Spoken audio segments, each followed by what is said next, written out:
Yeah yeah ఇస్తాను sir మళ్ళీ. Sir Lakshmikanth గారు నమస్తే అండి. సార్ నమస్తే. ఎస్ లక్ష్మీకాంత్ గారు, ఏంటి పవన్ కళ్యాణ్ గారి మీద కుట్ర జరుగుతుందని వస్తున్న ఆరోపణలో వాస్తవం ఉందా? దీని మీద ఎవరు ఉన్నారని మీరు అంటారు? నిజంగా ఒక కుల నాయకులు ఈ రకంగా మాట్లాడి ప్రజల యొక్క మన్ననలు పొందలేకపోతుంది వైసీపీ పార్టీ, ఫ్రస్ట్రేషన్లో ఉందని వస్తున్న ఆరోపణలో వాస్తవం ఉందంటారా?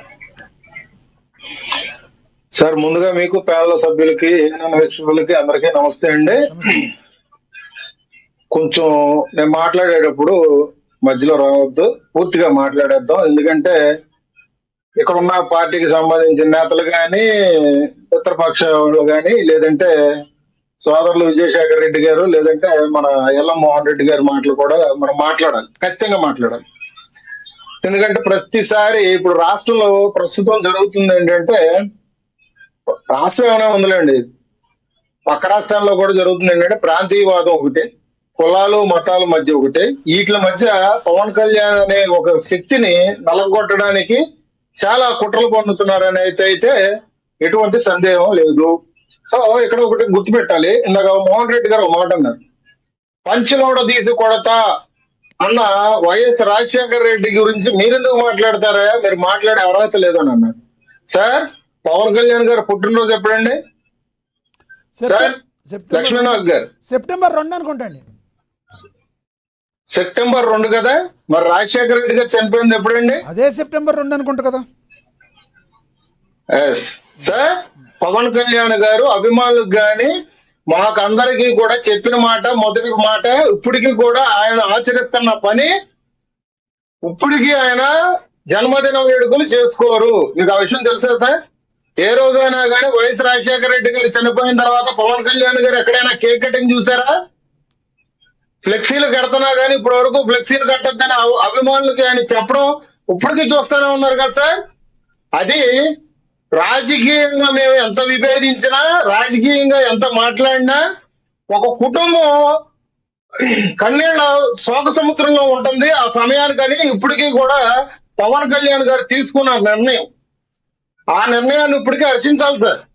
ఇందాక ఇంకొక మాట ఉన్నారు, అడ్వాన్స్ ట్యాక్స్ కట్టారు జగన్మోహన్ రెడ్డి గారు అని చెప్పేసి అన్నారు. సార్ ఒక మాట, రాజశేఖర రెడ్డి గారు హయాంలోకి వచ్చినప్పుడు 8 లక్షల రూపాయలు కట్టారు సార్ 2004లో.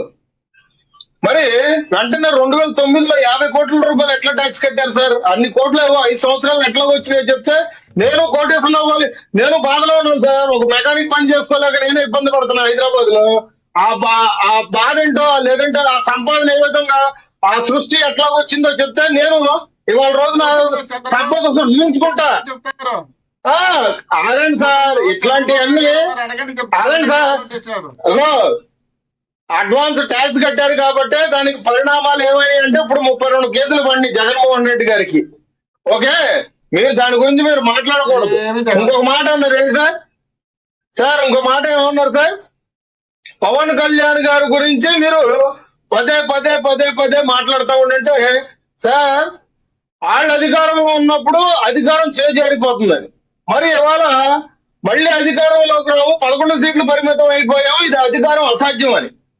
మరి జగన్మోహన్ రెడ్డి గారు 164 సీట్లలో 21 సీట్లు గెలిచిన పవన్ కళ్యాణ్ గారిని ఎందుకు టార్గెట్ చేస్తున్నారు? ఎందుకంటే సార్ ఇవాళ ఢిల్లీ నుంచి గల్లీ వరకు కూడా పవన్ నామస్మరణ గట్టిగా అనిపిస్తుంది. దానికి సాక్ష్యం ప్రధాని మోదీ గారు చెప్పిన మాటే. ఈయన ఆగండి, మధ్యలో రాబాకండి. వీళ్ళు చేసిన రాజకీయ విమర్శలు ఏంటి సార్? వీళ్ళు చేసిన రాజకీయ విమర్శలు సార్, తల్లిని, ఇంట్లో భార్యల్ని, పిల్లల్ని బీటీఎం పార్టీలతో తిట్టించడమా? బోరుగడ్డ నీళ్ళు ఎవరు సార్?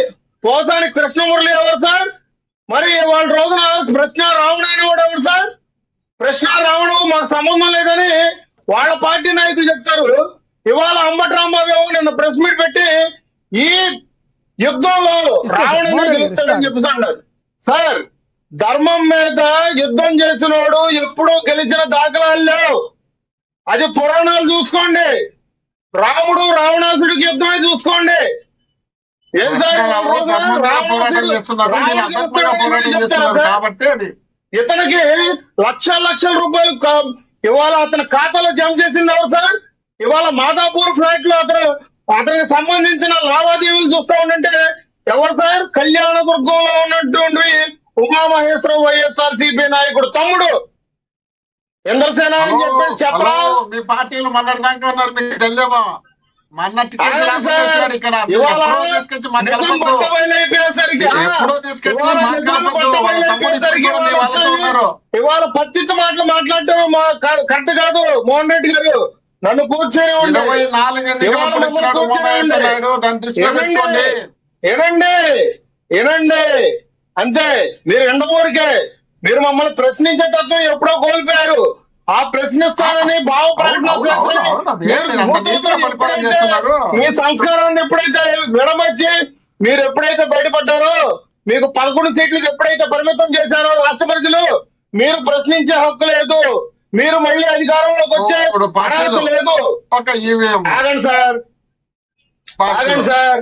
ఇవాళ కులాల మధ్య చిచ్చు పెడుతుంది, మతాల మధ్య చిచ్చు పెడుతుంది జగన్మోహన్ రెడ్డి అనే వ్యక్తి. మీరు మర్చిపోతున్నారు. ఉప్పు బెల్లం పంచుకున్నట్టుగా ఆ సామాజిక వర్గానికి సంబంధించిన నాయకులు ఉన్నప్పుడు పంచుకుంటారు రాష్ట్రాన్ని.